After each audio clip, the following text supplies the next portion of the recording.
Tu rentres des cours un soir, après une journée horrible, encore. T'es prête à tout abandonner cette fois. Tu vas dans ta chambre, tu fermes la porte et tu prends ce morceau de papier, cette lettre de suicide que tu as écrit maintes et maintes fois, encore et encore. Tu prends cette lame de rasoir et t'ouvres les veines pour la dernière fois. Tu prends cette bouteille de pilules et les avales toutes. Tu t'allonges patiemment, tenant cette lettre sur ta poitrine. Tu fermes les yeux pour la dernière fois. 1 heure plus tard, ton petit frère toque à la porte pour te dire que le dîner est prêt. Tu ne réponds pas, alors il entre. Il voit seulement que tu es allongé sur ton lit. Alors il pense que tu dois dormir. Il redescend et dit ça à ta mère.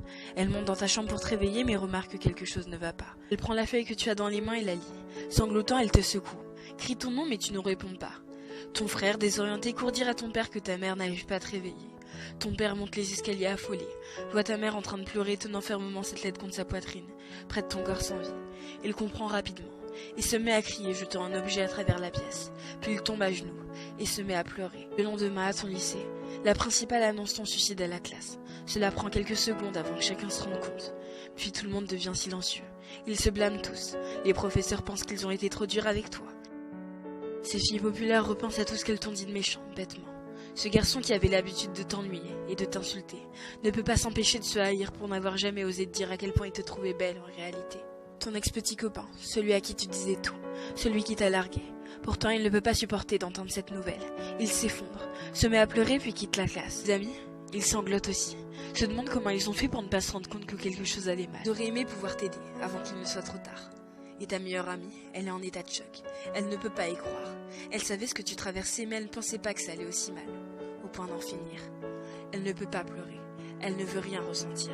Elle se lève et sort de la classe. Dans le couloir, elle s'effondre par terre, tremblante. Se met à crier, mais aucune larme ne sort.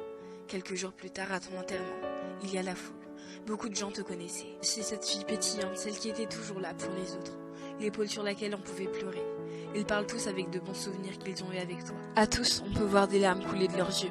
Ton petit frère ne sait toujours pas que tu t'es suicidé. Il est trop jeune. Tes parents lui ont seulement dit que tu étais décédé. Ça le blesse. Ça le blesse énormément. T'étais censée être sa grande sœur. Tu étais supposée être toujours là pour lui. Ta meilleure amie. Elle essaye de rester forte durant toute la cérémonie. Mais au moment où ton cercueil est mis en terre, elle perd tout moyen. Et se met à pleurer comme elle ne l'a jamais pleuré. Et elle continuera, pendant des jours et des jours. 2 ans plus tard, tes amis, pour la plupart tombés dans la dépression, parlent toujours à un conseiller thérapeute 1 fois par semaine. Certains de tes professeurs ont tout simplement quitté leur job. Ces filles populaires ont maintenant des troubles alimentaires. Ce garçon qui t'insultait s'ouvre les veines. Ton ex-petite amie ne sait plus comment aimer et n'a jamais pu avoir une relation stable à nouveau. Ta meilleure amie, elle a essayé de se suicider, mais elle n'a pas réussi comme toi. Mais elle a essayé, plusieurs fois. Ton frère, il a finalement découvert la vérité sur ta mort.